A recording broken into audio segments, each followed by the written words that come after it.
Can you tell us about the new Iranian proposal? Can you tell us about the new Iranian proposal, please? So they want to make a deal, but I'm not satisfied with it. So we'll see what happens. Did it move the needle at all? Iran wants to make a deal because they have no military left, essentially, and they want to make a deal, but I'm not satisfied. Why are you not seeking congressional approval to extend it? Because it's never been sought before. There's been many times, and nobody's ever gotten it before. They consider it totally unconstitutional. But we're always in touch with Congress. But nobody's ever sought it before. Nobody's ever asked for it before. It's never been used before. Why should we be different? Everybody to Islamabad this time. Are you willing to send anybody to Islamabad? Your envoy. We have great respect for Pakistan and Islamabad, and tremendous respect for the Prime Minister and the Field Marshal, and they're working with us. They continue to work with us, but the trip is a very long one, and we're doing everything in terms of negotiating right now, in terms of the negotiation telephonically. They've made strides, but I'm not sure if they ever get there.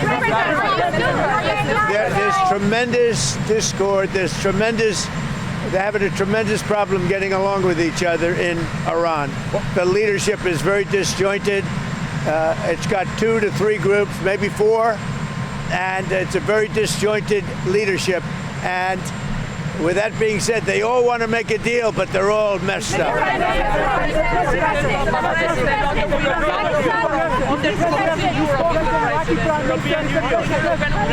I spoke with the winner, a very good man. As you know, I was very strongly in favor of him in Iraq. And we had a long conversation yesterday. I congratulated him. He won, and with our help, he won, and we want him to do very well. And I told him that the United States is with him all the way. It was a great victory. The new head of Iraq is somebody that we support very strongly. Pakistan, thank you, Mr. President. Pakistan has opened the land route trade with Iran. Did they consult you before opening it up to Iran? And are you aware of it? That was a vicious bee. I know everything about it. Yeah, I have great respect. Are you from Pakistan? No, I'm not from Pakistan. I'm American. I have great respect for Pakistan and for the Field Marshal and for the Prime Minister. Yeah, I know that. On the European Union yesterday, you talked about Italy and the withdrawal of troops from Europe, from Italy and Spain. Can you clarify with your words? Well, I'm not happy with Italy, and I'm not happy with Spain. And they feel it's okay for Iran to have a nuclear weapon. Anybody that feels it's okay for Iran to have a nuclear weapon is not very smart. And it'll be a terrible thing in the future. If they were ever allowed to have a nuclear weapon, you would have problems the likes of which the world has never seen before, and it's not going to happen. And aside from that, right now they have no Navy, it's been wiped out, no Air Force, it's been wiped out. They have no anything. They have no anti-aircraft, they have no radar, they have no leaders, because frankly, their leaders are very disjointed. They have a lot of problems right now. They're not getting along with each other. Their leaders are not getting along with each other. So The European Union tariffs. Why did you put the tariffs? we raised the tariffs on cars coming in from the European Union because the European Union was not adhering to the trade deal we have. So based on that, now, when they build their plants, of which they're spending over $100 billion, all countries, not just the Union. When those plants open, there won't be any tariffs. But we raised the tariffs because they were not, as usual, they were not adhering to the agreement that we have. We have a trade deal with the European Union. They were not adhering to it. So I raised the tariffs on cars and trucks to 25%. That's billions of dollars coming into the United States, and it forces them to move their factory production much faster. We have right now in the United States over $100 billion of car plants being built. It's a record. We've never had anything like it. From all countries, Japan, South Korea, by the way, Canada, Mexico, they're all building plants in the United States. But the European Union was not adhering to the deal that we made.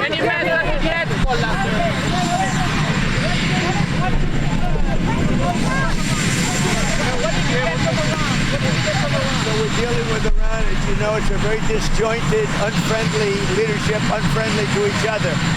They're not getting along.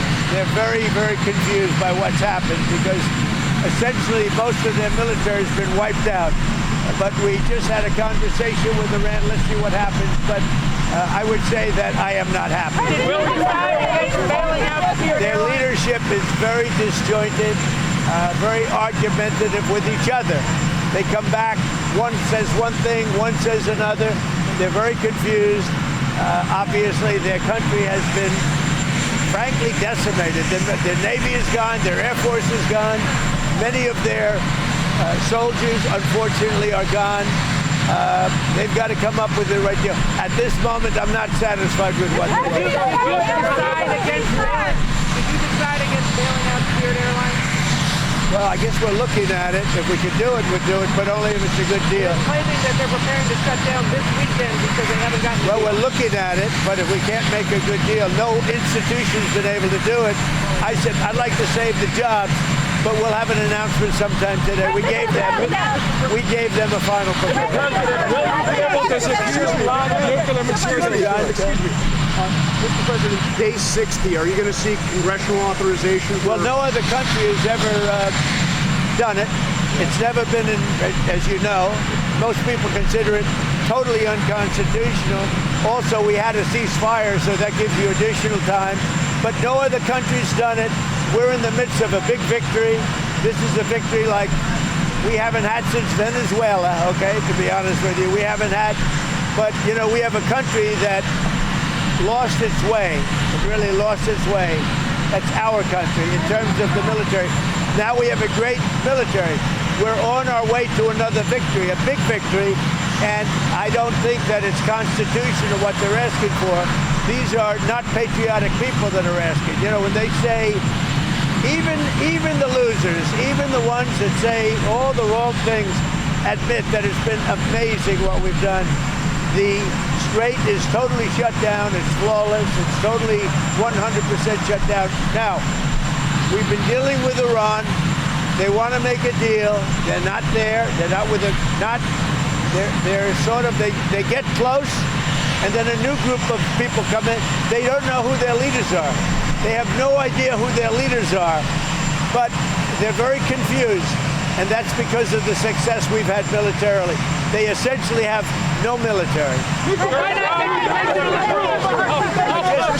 Let me just tell you, the war powers. So many presidents, as you know, have gone and exceeded it. It's never been used. It's never been adhered to, and every other president considered it totally unconstitutional, and we agree with that.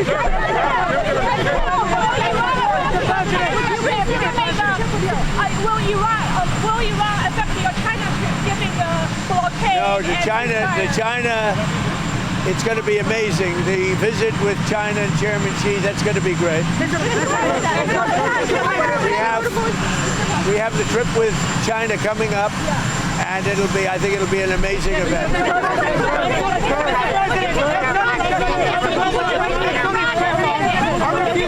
Mr. President, if you can't get a deal on Iran, what next? What will you do? Well, right now we have negotiations going on. They're not getting there. They are very disjointed. They're extremely disjointed. They're not able to get along with each other as leaders. They don't know who the leader is. Their military's been defeated. If we left right now, it would take them 20 years to build back that country, but we're not satisfied at this moment.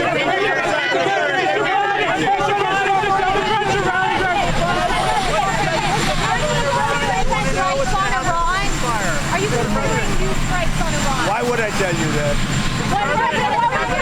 Spirit Airlines, what has been the holdup on a deal? We're looking at it. We're looking at trying to help them. Something we're not looking to get involved with, but if we can, it's 14,000 jobs. We are, I would say we're driving a tough deal, but it's one of those things. We'll do it or we won't. We'll have something for you at dinner tomorrow. It seems like the other lenders are balking. They think they'll get bumped down in priority. Well, they will. We come first. Hey, you know what it is? USA first, America first. That's my fight. Including with airlines, including with Intel. You know, we made an Intel deal. You know that, right? We made about $40 billion on that. And someday Fox and Peter's going to talk about it. But we helped out Intel, and we ended up making $40 billion. So we're looking at Spirit different kind of a thing. But we're looking at Spirit, and we can help them, we will. But we have to come first. We're first. It's America first. The CEO of Anthropic came to meet Susie Wiles a week or two ago. What is the latest on your position on that company? Well, only that they had a very good meeting. You had the CENTCOM commander come in here yesterday. Was he briefing you on a different approach, options? What kind of options? How would it look different? Options. I mean, do we want to go and just blast the hell out of them and finish him forever, or do we want to try and make a deal? I mean, those are the options. Do you want to go blast the hell out of him? I'd prefer not. Forever? On a human basis, I'd prefer not, but that's the option. Do we want to go in there heavy and just blast them away, or do we want to do something? They're a very disjointed unitship, as you can understand. They're very disjointed. I mean, they're not getting along with each other, and it puts us in a bad position. One group wants to make a certain deal, the other group wants to make a certain deal, including the hardliners. The hardliners want to make a deal too. Why wouldn't they? They have no Navy, they have no Air Force, they have no anti-aircraft, they have no nothing. There was a report this week that because of all the firepower required for Epic Fury, that there are people in the White House who are starting to worry about our inventory of bombs and missiles. Are you worried? No, we have more than we've ever had. Because all over the world we have inventory, and we can take that if we need it. But all over the world we have tremendous amounts of inventory, the best. For instance, we're stocked and locked and loaded.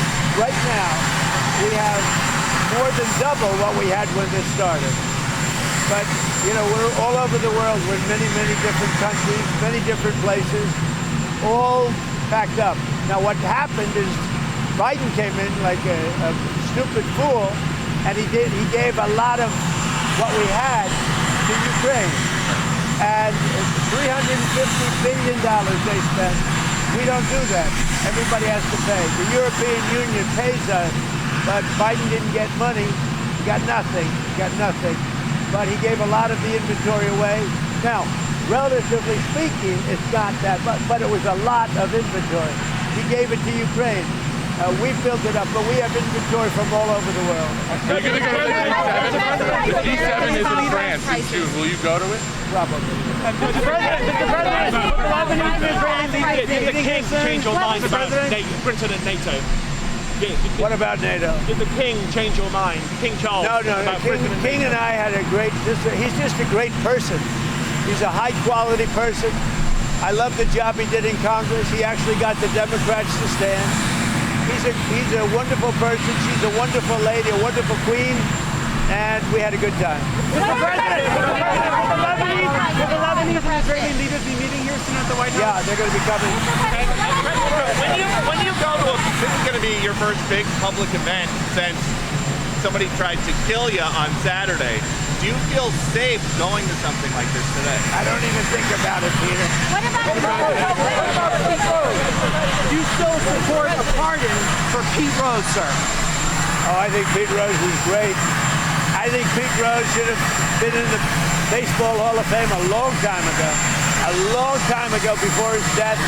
I think baseball did a great disservice by not respecting his achievements on the field. He was a great player. I knew him. Mr. President, sir. He was a great player. Mr. President, sir. It seems like you're happy with your blockade and you don't have to restart the war or you don't have to make a deal. Is that correct? Are you happy with the blockade? The blockade has been unbelievable. Powerful, 100%. It's been actually unbelievable. If we left right now, we had a great victory, but we're not doing that. We're negotiating with them. Their teams are unbelievably disjointed, but we are negotiating. Mr. President, sir, the NASDAQ and the S&P 500 posted their biggest monthly gain since your first term, sir. Can you talk about what this means to you, the stock market performance, and do you believe that this is going to continue throughout the rest of your term? Thank you. The stock market is hitting record numbers. We have more people working in the USA today than we've ever had working, as you know. It's in many ways. Now, when this war ends, gasoline and oil and everything is going to come tumbling down. But right now, as of this moment, the stock market has hit record highs. We have more people, again, working in the United States today than at any time in the history of our country. We are really doing well. Now, gasoline's high. Other prices are way down, but gasoline's high. But when this is over, you'll have a world without a nuclear weapon with Iran. If you allow Iran to have a nuclear weapon, the world would be in great jeopardy. So it's not going to happen. As soon as the war ends, the gasoline prices will come down. You're going down to the villages. You're going to be talking to our seniors. You've delivered for seniors, no tax on Social Security, most favored nations. Can you talk about everything that you've done to help our senior population, sir? Well, no tax on tips. We have the largest tax cuts in the history of our country also, and regulation cuts, and it's one of the reasons we're doing so well. So we have no tax on tips, no tax on Social Security for our seniors. We have no tax on overtime. And you know, something that nobody talks about, if you buy a car, if it's American made, you get a deduction on interest for income tax purposes. And by the way, very importantly, right over there, you're going to have the greatest ballroom ever built. It's on time, on budget, and it's doing great. And Mr. President, you're going to be hosting the first ever UFC fight at the White House in 45 days, sir. Can you preview the event? Can you talk about the card and what this will mean? They have some of the greatest champions in the world. The arena, they start building it over the next week. It's right here. It'll be about 5,000 seats. They'll have 100,000 people down by the ellipse with screens, and it's all free. It's going to be great. Mr.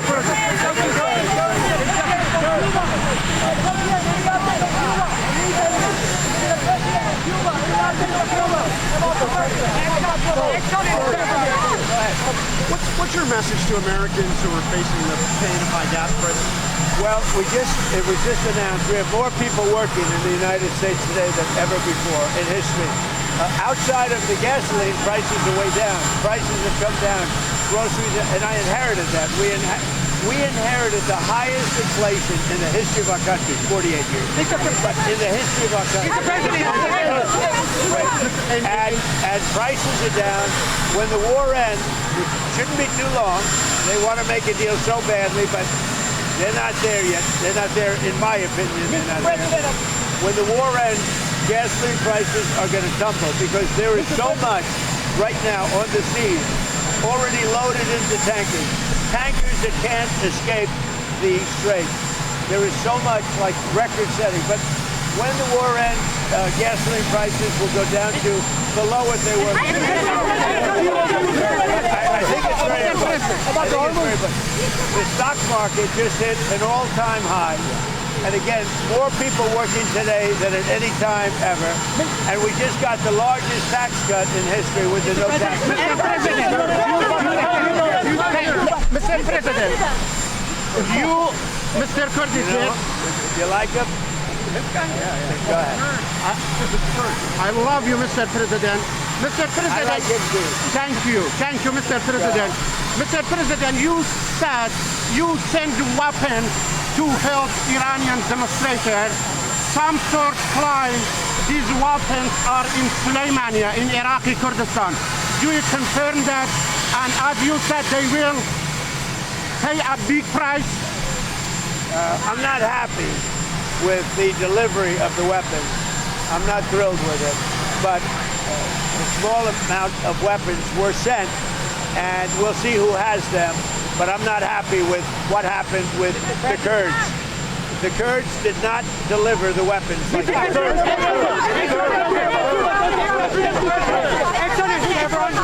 Are refusing to increase oil production, Exxon and Chevron. What do you say about that? We're doing great production. We're producing more oil right now. That's the other thing. We have more oil production right now than any time in history. And if you take a look at the ships, they're all coming up to Texas, Louisiana, Alaska. Did you see the line? What do they call it? The Tango. But that is some line of ships. They're all coming up. They're loading up. The biggest ships in the world are coming up to Louisiana, Texas, and to Alaska. And they're loading up. And I don't want to say it, but our country is getting stronger and stronger. This has been amazing. The amount of oil and gas that we're selling now is at a level that nobody's ever seen before. Would you consider Ron DeSantis for a cabinet position? Well, I like him a lot, so nobody did. I like him a lot. Can you tell us why you're not satisfied with Mr. Ron? Can you tell us, you said you're not satisfied with the plan right now? Can you tell us what specifically you're not satisfied with? They're asking for things that I can't agree to.